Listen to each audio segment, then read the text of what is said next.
Hi everyone. In this video, I will speak about the last section on the A-level CIE Psychology Syllabus 9990.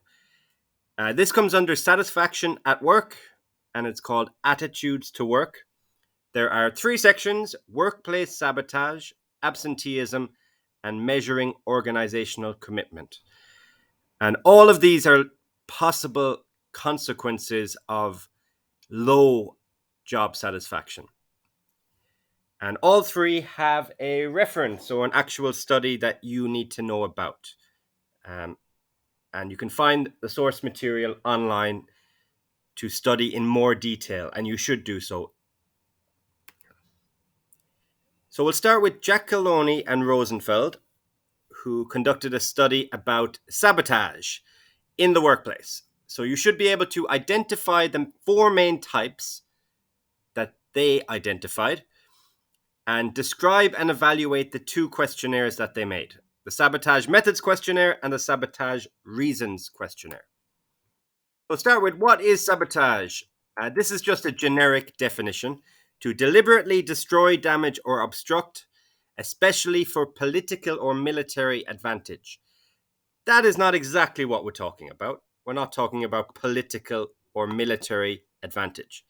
We're talking about sabotage in the workplace. This is described as any behavior by a payroll employee which is intended to inflict a production or profit loss for the targeted organization. That's by Giacalone and Rosenfeld, the reference on the syllabus. So take a moment, think of possible examples. You will see many methods and many reasons soon, but try to think of your own first. Perhaps the first example people think of is stealing, whether that is product made by the company, money, or maybe client lists or important documents. Anything like that would go down as dishonesty under Giacalone and Rosenfeld's categorization. So, what exactly did they do? First, they contacted a former employee of an electrical factory in the US. This employee was asked to list both methods of and reasons for sabotage in that factory. So they collected methods of sabotage, so how they sabotaged, and reasons for it, why they sabotaged. 29 methods were listed. Forms of sabotage is actually how it's described in the source material. They figured this is kind of too many, right? 29 to try and study. So they grouped it into four.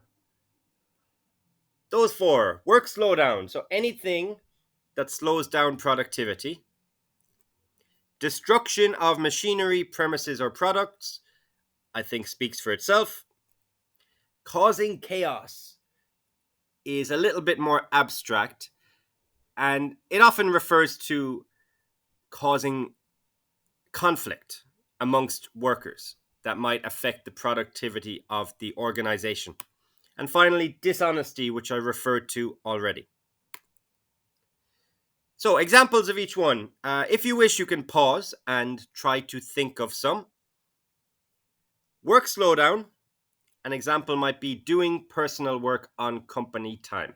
So, you're slowing down the productivity of the company by doing so. One example given by Giacalone and Rosenfeld for destruction is carving poetry on bathroom walls.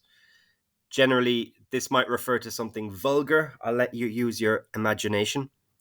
Causing chaos, something like setting up the foreman, so the guy in charge, to get him or her in trouble. And dishonesty might be stealing of tools or supplies. Right, they also asked this former employee that they contacted to list reasons for employee sabotage. These images represent a few.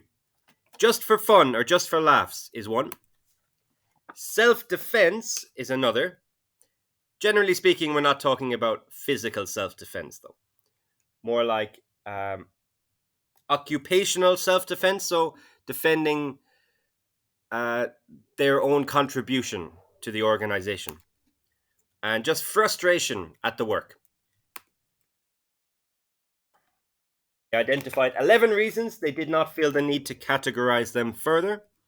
And some of those examples, like I said, self-defense, release of frustration, just for fun or just for laughs. Right, and what the source material is about is whether they are justifiable. When we say justifiable, we mean, is it fair to sabotage for these reasons? Is it a valid reason? Is it okay or not? And that's what they're going to ask workers at the electric factory. So to do so, they created 2 questionnaires, one for methods, one for reasons. They're essentially the same, except that the sabotage methods questionnaire lists the 29 methods. The sabotage reasons questionnaire lists the 11 reasons. And the people completing these questionnaires were 38 unionized laborers at the same electrical factory who volunteered to complete the measures. They were told not to identify themselves in any way on the questionnaires. For those of you who don't know, a union that unionized laborers would be part of is a group where the same kinds of workers join, and they might pay a small fee to keep that union running. And the purpose is to give themselves more power. An individual worker has very little power in a large organization. If all workers are signed up and they work together, they act together, they're powerful. They can go on strikes and say, okay, on this date, nobody will work until we get a pay increase or until we get better holidays or better health insurance or whatever it is. If you hear about a teacher strike or a bus driver strike or a nurse strike, those would be organized by their unions. So some key points that you should remember about this sample. There are 38 of them. They're unionized laborers. They volunteered. They worked at the same electrical factory, and it was anonymous. So the questionnaires, like I said, are basically the same. They both go on a 1 to 7 Likert scale, from not at all justifiable to totally justifiable. The sabotage methods questionnaire, in the sabotage methods questionnaire, they were asked to rate participants. They were asked to rate the 29 sabotage methods from not at all justifiable to totally justifiable. In the sabotage reasons questionnaire, they were asked to rate the 11 sabotage reasons in the same way, 1 to 7, like this. So something to keep in mind with scales on any measure on the syllabus. Can they opt out? Is there a middle number? Can they stay neutral? In this case, yes, they can. They can choose 4, which would be neutral. If it were a 6-point scale, there would be no middle number. So even if they tend towards the middle, they're still choosing a side. Here, with a 7-point scale, they can stay bang in the middle. An advantage of this would be that may be how they actually feel. That may be the valid response. They might be truly neutral. One disadvantage is that this may not be as useful for the researcher or the people analyzing the results. Some people might just go with the middle number quite often out of laziness, or they don't want to put too much thought or work into it. So they might just tend towards 4s quite often, which makes the results less useful. So these are some of the 29 methods. I chose these, or this snippet, because the most and least justifiable are both here. So maybe pause the video, take a moment, see what you'd think were the most and least justifiable. And they are most justifiable, calling upon the union to intervene. Personally, I don't really think that's sabotage. That's their right, but it was listed and it was found to be the most justifiable. Least, pulling the fire alarm or bomb threats. And I think that's fair to say not very justifiable in any case, really. These are the reasons. Again, what do you think were found to be the most and the least justifiable? I will share it with you in 3, 2, 1. Most, to protect one's job.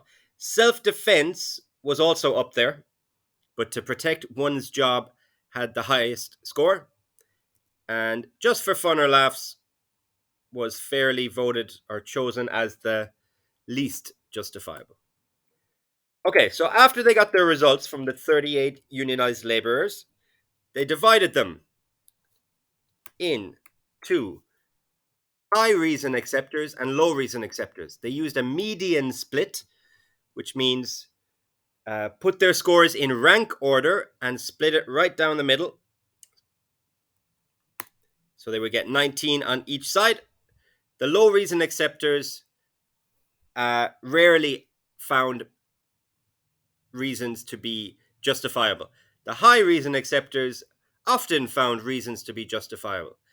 And now they're going to compare these two groups on how they rated different methods and how justifiable they were. What they found, for the most part, is quite obvious. The high reason acceptors were also basically high method acceptors. They accepted methods as justified or justifiable more often than low reason acceptors did. However, this only applied to work slowdown, destruction of machinery, premises, or property, and causing chaos. One of them is missing. Can you remember which category of methods was number 4? It was dishonesty. And essentially, Giacalone and Rosenfeld argue that nobody accepts dishonesty on a regular basis as justifiable. And they give a reason for that.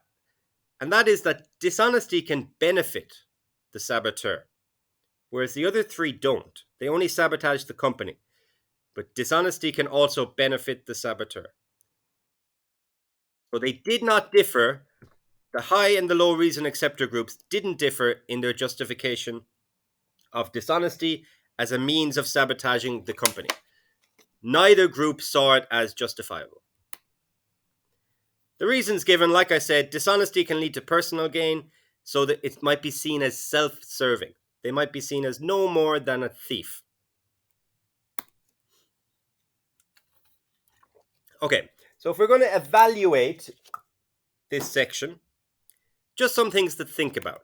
Generalizability, I would argue it's not very generalizable. It's a small sample of 38. They all do the same job. They all work in the same company. They're all volunteers. A lot of points you can make. Data type, they collect quantitative data, no qualitative. So quantitative data is useful. It can be seen as more objective from the researcher's perspective. There's no interpretation required. And it allows us to compare groups easily. However, it doesn't answer any why questions. We don't know why exactly they chose the numbers they did. We can theorize, as they did with the dishonesty idea, but the participants didn't tell us that. Ethics, because they're volunteers, informed consent shouldn't be an issue, assuming they're fully informed. They don't write much about ethics. Also, confidentiality is followed, as they were told to keep it anonymous. They used self-reports. There are strengths and weaknesses of that. Social desirability bias is a potential problem. And application. Maybe businesses can use this to find out how and why employees might be sabotaging them. And maybe they can address the reasons why so that employees don't have a reason to do so. Okay, so that's the first section.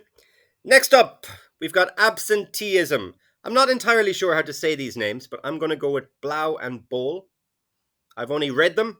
I've read them extensively, but I have not heard them spoken. So there are 3 terms you need to define: absenteeism, job involvement, and organizational commitment.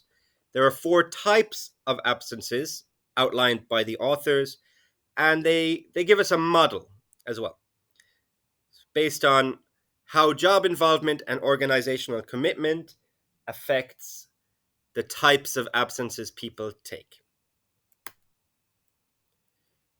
So I've got three little speech bubbles for these three terms. Absenteeism, I think, is quite simple. It's being absent, not being at work.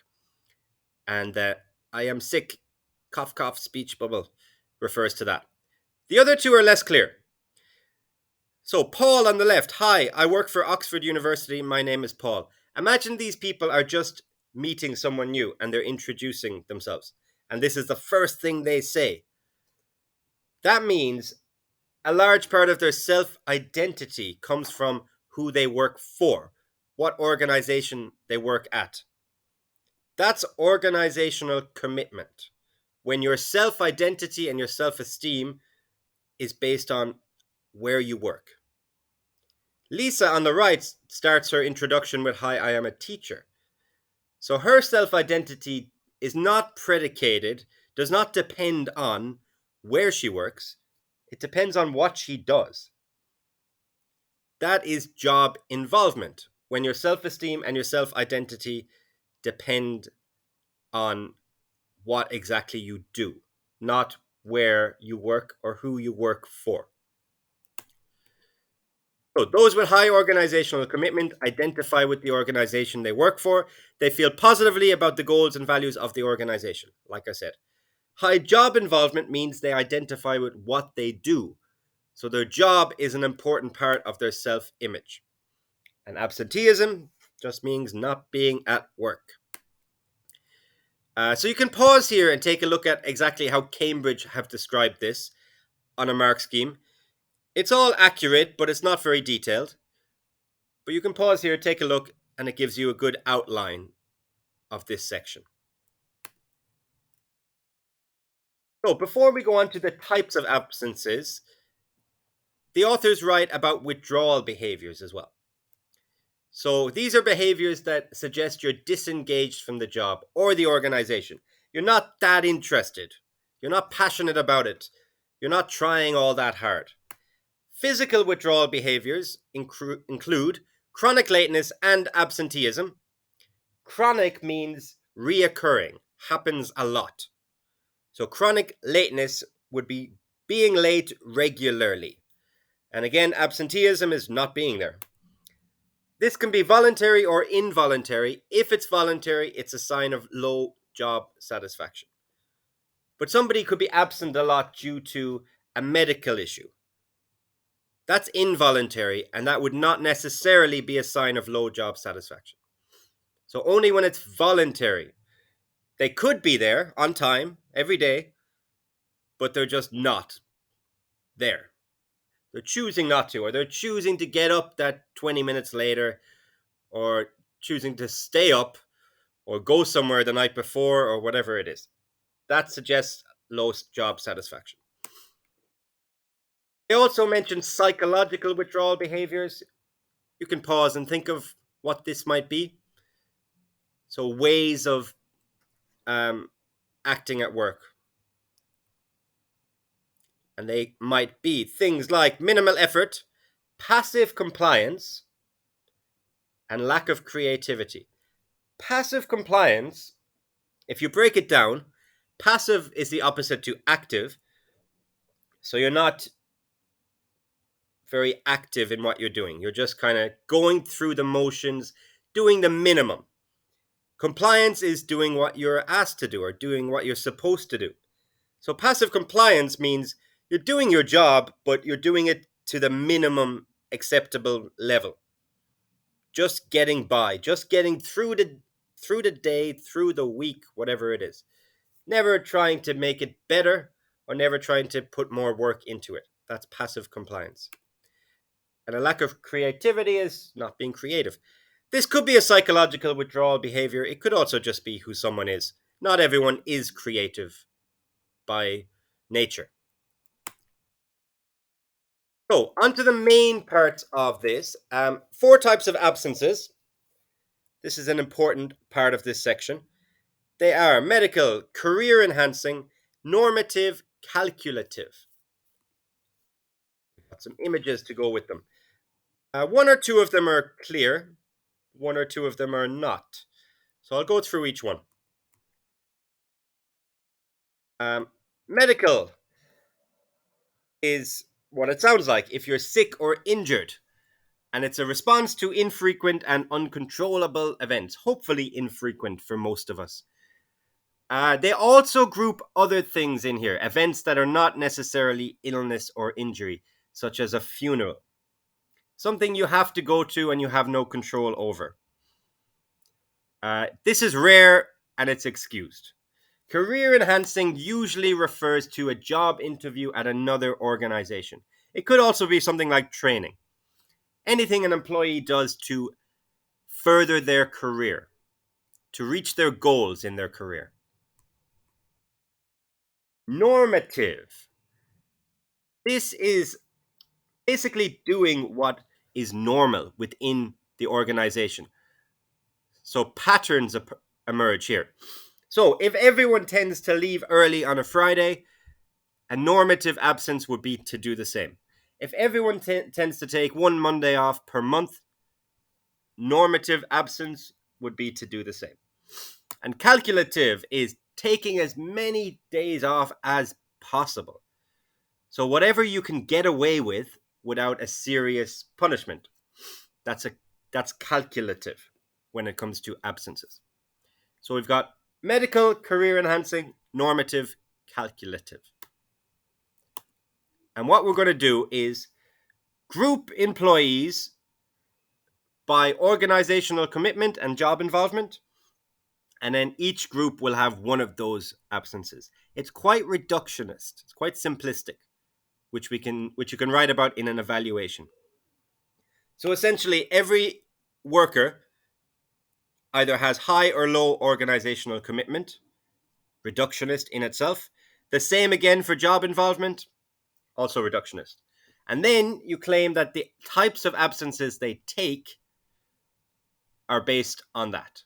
So each of the four groups on the screen will have one of the four types linked with them: medical, career enhancing, normative, calculative. And we've seen a few graphs like this before in the organization section, where they put something abstract on a graph as a kind of just a representation. So some examples: followers, the Kelly section. Kelly put the types of followers on an X and Y axis graph like this, based on these factors: whether they're passive or active, and whether they have critical thinking or not. Managing conflict, Thomas had 5 strategies to manage conflict, represented them like this as well. And they were based on assertiveness and cooperativeness. Situational leadership, Hersey and Blanchard, had something similar with supportive behavior and directive behavior. And styles of leader behavior with Music and Raymond had something similar again, with participation and direction. I'll quickly go through the 4 types. There's 4 things to know about each one. So Blau and Bohl make a claim that organizational commitment affects how workers do on group tasks. Job involvement affects how workers do on individual tasks. Then Blau and Bohl give them a name, kind of like Kelly in the followers section. And finally, what do I have after that? Their type of absenteeism, of course. So high job involvement, high organizational commitment should lead to hard work on individual tasks and hard work on group tasks. Blau and Bohl call them institutionalized stars, and they're expected to only take medical absentee. They'll only have medical absenteeism. These employees will be highly valued, and turnover and absenteeism is likely to be very low. Turnover refers to when staff members leave and need to be replaced. That's turnover. Second group have high job involvement but low organizational commitment. They will work hard on individual tasks because their work is important to their self-identity. However, they won't work so hard on group tasks. because they're not that bothered about the organization. They don't identify with its goals and its values. High job involvement, low organizational commitment. Again, they work hard on individual tasks, not so hard on group tasks. They are called lone wolves by the authors, and they would leave for a better opportunity. Therefore, they're likely to have career enhancing absences, such as job interviews elsewhere. Third group have low job involvement, high organizational commitment, and their job does not influence their identity or self image. This may lead to less effort on individual tasks. But they do identify with the organization and its goals, so they'll try hard on group tasks. They are called corporate citizens by Blau and Boll. And they're likely to have normative absences. They'll do what the other workers do, essentially. And low in both, they won't work hard on any tasks because they don't identify with the work they do. They don't identify with the organization either. They will take calculative absences, and they're called apathetic employees. So, if you're going to evaluate this, firstly, they conducted a study, so there's some evidence. Conducted this study on 129 office employees at an insurance company and found that their model could explain differences in turnover between various groups. We don't need to go into great detail on exactly what this study involved. Just know the sample, know where they were, and know their findings. This section is mostly about their model, their types of absences, rather than their study. So, how else might you evaluate? Generalizability, it's based on the US. There's potential cultural bias there. And it's also based in the 1980s, so there might be low temporal validity, meaning that even if it was valid then, it may not be valid today.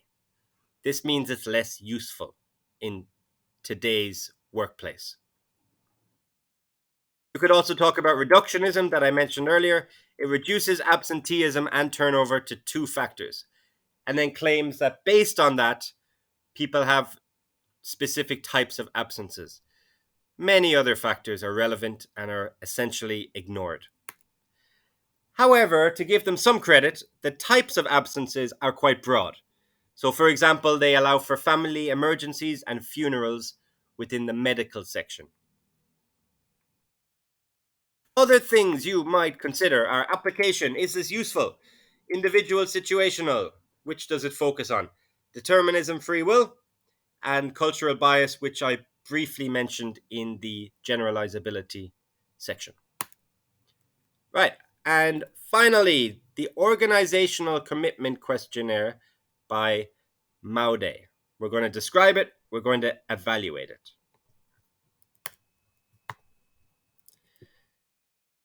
So, this measure is called the Organizational Commitment Questionnaire, as I said, and it's the last part of the entire syllabus. This is the abstract, which you can read if you want to pause and do so. So, what is organizational commitment? We spoke about it with Blau and Boll.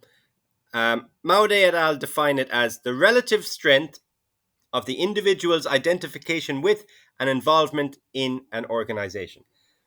So it's how much they identify with that organization. Is their self-identity tied in to the organization they work at? If it is, they have high organizational commitment. Blau and Boll just broke this down into high or low. Maude wanted something better.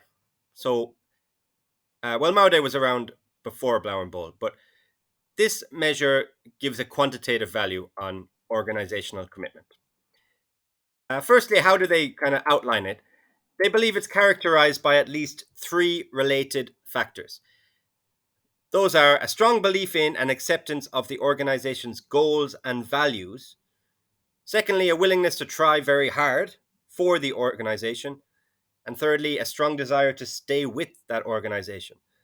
So basically, they agree with the values and the goals of the company, They will try very hard for the company and they want to stay with the company. And there are three types. Maude et al. Didn't write much about this, but other authors did later, after Maude et al. At least three types, I should say. So, continuance commitment, basically, they're committed to it because leaving would cost and too much. Maybe they're getting well paid because they've been there a long time, or there aren't good alternatives for them. Secondly, affective commitment, it's like an emotional attachment.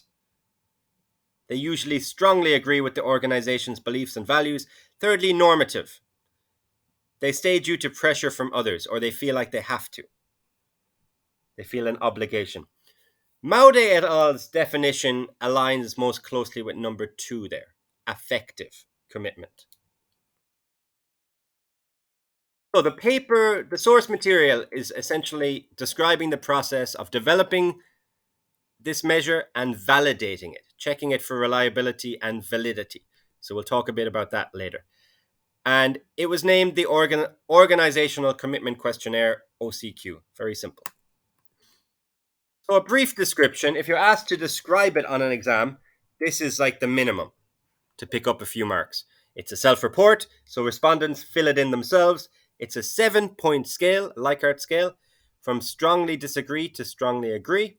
There are 15 statements about how they feel about the organization, and they calculate mean scores afterwards to determine organizational commitment. Here are some examples. If you want to pick up another mark, maybe in a description, have at least one of these in your locker, ready to write down in a describe question in the exam. The number next to them is the number on the actual questionnaire. I picked ones I think might be easiest to remember. So I feel very little loyalty to this organization. I am proud to tell others that I am part of this organization, and deciding to work for this organization was a definite mistake on my part. Remember, they answer all of these 1 to 7, strongly disagree to strongly agree. And what's the or?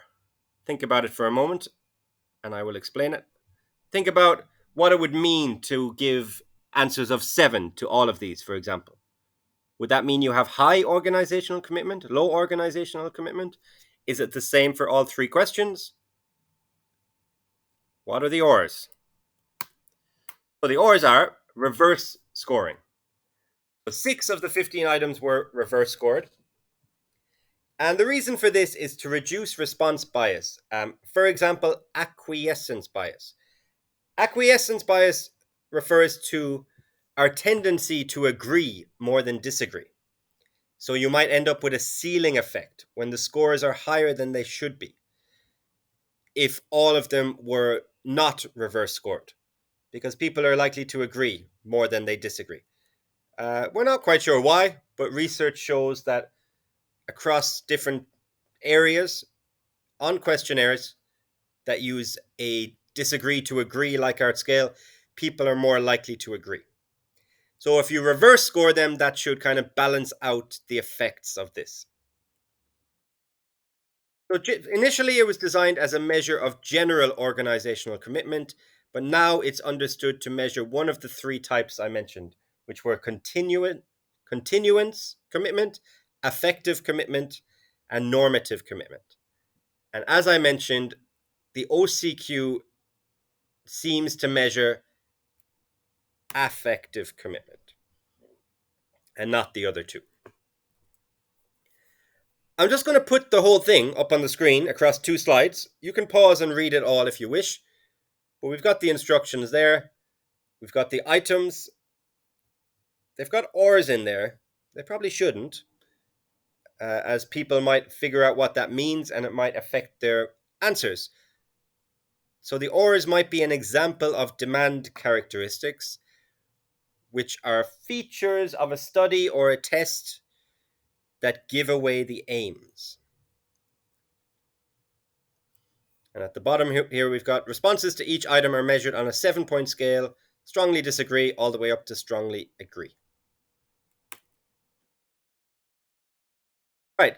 Testing for reliability and validity is the final part of this section. They gave it to many people, so this is good for generalizability. 2,563 employees, different types of jobs like scientists, engineers, 9 different organizations, for example, universities, hospitals, banks, and it's a they didn't do all this at once, of course, so it's a combination of many studies. And the OCQ that they used differed. Sometimes they used a 9-item version instead of a 15-item version. So, reliability. First of all, there is internal consistency, which means that each of the 15 items correlated positively with the overall score. This suggests they're all measuring the same thing. And that's a good thing. Reliability test retest. So this is external reliability. It's described as satisfactory. They tested it with 2 groups, retail management trainees and psychiatric technicians. And what this means is they gave the same people the test twice with a time in between, a week, a month, whatever it is. And they got positive correlations, but they're not very high. So it's not all that convincing. From 0.53 up to 0.75. But they are positive correlations. So they describe it as satisfactory. Validity, we've got what's called convergent validity. This is similar to concurrent validity, but the constructs they're measuring are not the same. So concurrent validity means you have 2 measures of the same thing. For example, the MSQ and the JDI for job satisfaction. If they get similar scores with the same people, they have concurrent validity. This is similar, but it was the first measure of organizational commitment. So they had to compare it to other similar things. And they found convergent validity. Discriminant means it's not just measuring something related like job satisfaction. It's linked to job satisfaction, but it's not the same. And predictive, it can predict what we assume to be a result of strong organizational commitment. And one of those things is turnover. So if someone has high organizational commitment, they're less likely to leave. And yes, having high organizational commitment was linked to lower turnover. Okay, if we're going to evaluate it, the same as usual. It has quantitative data. There's things you can discuss with that. It makes it easy to compare across groups or track changes over time. It has high reliability, high validity, as I just spoke about. Criticisms, also the usual with self-reports. There's definitely demand characteristics. The questions make it obvious what is being measured. There might be social desirability bias. If the worker expects that their bosses will see their answers, they may change their results because it might be used against them. And also, there's no qualitative data, so we can't get answers to why questions. We just get the numbers, we just get a score. We don't get any explanation as to why they feel that way. So maybe it could be combined with an interview or something similar. And again, this is from Cambridge. It's very short, but you can take a look. You can take that and add to it if you're writing about this in an exam. And that is everything.